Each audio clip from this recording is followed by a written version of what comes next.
Hello and welcome to what feels like the only website on the internet. I'm V McKee. Do you like ghosts? Actually, before you answer that, do you like ghost drama? No. Well, not for long. Take a look at this.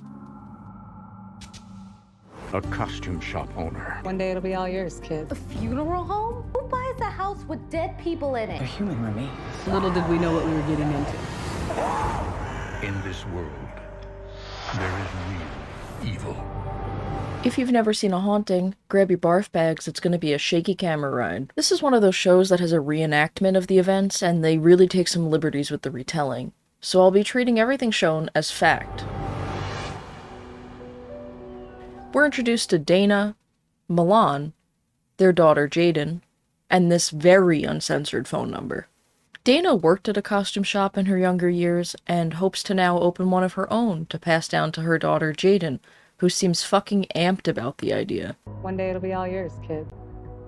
I wanted my place where I can do whatever I want with it and make it mine, and then give it to my kids. Fine, so Dana wants to pass a burden down to her children.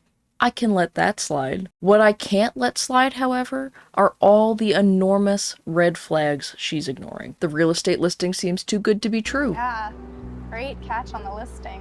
Realtor won't go in the building. You guys go in and have a look. I'm just gonna wait out here. Generally bad vibes. It didn't have the best feeling. The condition of the property is trash. Yeah. Oh, and it was previously a funeral home. Who buys a house with dead people in it? So naturally she buys the store and exploits her family and friends for free labor. Even Milan is over Dana's shit at this point. She leaves her alone to clean up a nasty blood stain where she uses not one, but 4 different chemicals. I took 4 different chemicals and sprayed it on the blood, hoping I was getting the blood stain up. It started foaming all the blood up, and I started crying. Get a grip, Dana. Of course you're crying. You mustard gassed yourself. As you might expect, Dana starts hearing horrible noises, and she does what anyone in her position would do. Walks towards the sounds. It leads her to the storage room.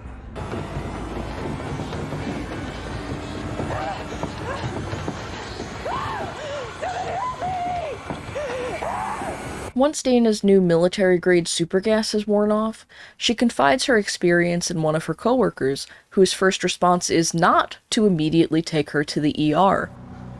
Dana, are you okay? Yeah. I heard a voice coming from the storage room. Can I show you something? Could you imagine being the employee outside the store during this event? 911, what's your emergency? Yeah, hi, my boss is dying? This is a spirit box. Basically a ghostly audio receiver. Once I get it turned on, you can ask a question. I was thinking about painting in here. Dana, on her roll of making amazing life choices, then decides to take some random man's word at face value. Oh, no. I'm not a customer. I used to work here when it was a funeral home. He describes a huge OSHA violation to her, then takes those ashes that she found earlier without question. I'm actually glad you came by. I have a lot of questions about the space. Like, why the embalming room doesn't have a drain in the floor. Well, we used to use the adjacent bathroom sink for that. Ew. We never revisit this again. Fortunately, we start getting some hard evidence of the haunting here. You see a man standing there with a suit on. You can see his white shirt, you can see everything, and I freaked out. It scared me to death. Scared me to death. I don't see it. Because of the scare with the folding table, Dana hires another employee to help close the store with her at night. This person is thankfully very rational, so we get a little bit of balance in the episode going forward. Check out the security cameras. Those are orbs.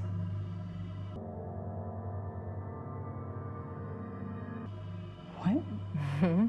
I'm actually starting to wonder what the hiring process is looking like for Dana.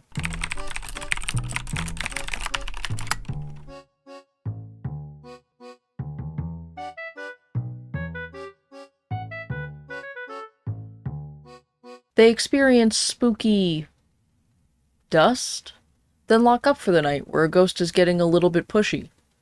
But I don't really care about anything else that's going on in this scene except for the alarm system being on the outside of the building. Who dressed this set? Is this a thing that anyone does? There's no more time to think about that, though, because we're getting more actual evidence. You can see these orbs flying all over. And dust and bugs can't go through glass display cabinets. Bugs and dust can't go through display cases, but where did any of these orbs actually pass through display cases? Where are my red circles? I need arrows. Ghost-splain it to me. With all of this clearly not dust caught on camera, Dana thinks it's a good idea to traumatize her daughter Jaden by forcing her to talk to a ghost, where she's injured during the interaction. Come on, please. Just give it a shot. If it doesn't work, there's no harm done. But there's no harm done. At this point, I can't even fucking keep up with the nonsense. Milan and Michelle sit in the OSHA violation room and play a game of who can make the more constipated face.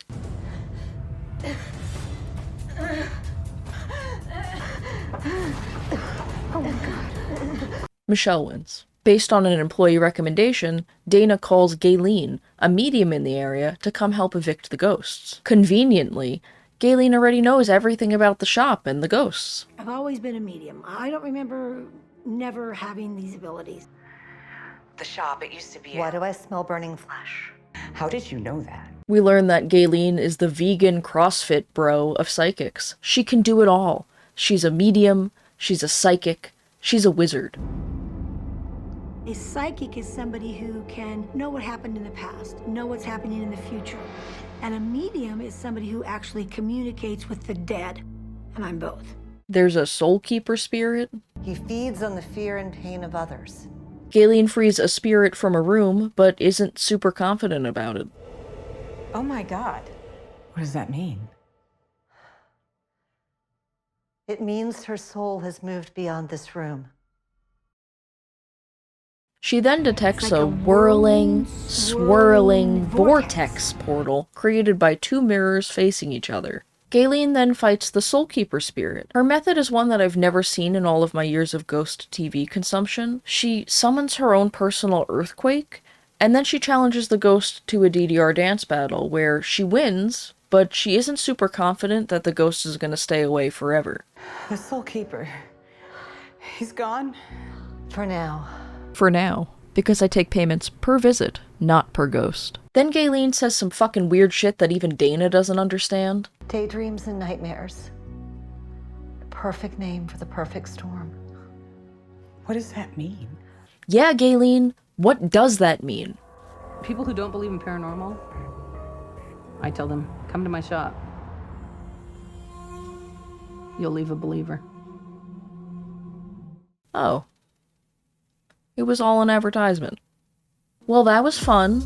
A Haunting is one of those shows that I used to really enjoy when I was younger, and I think that the older episodes are probably still a little bit better than this, but that could just be the lens of nostalgia.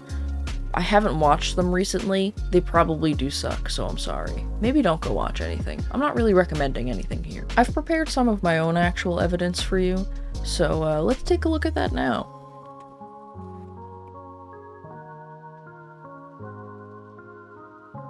It's pretty good.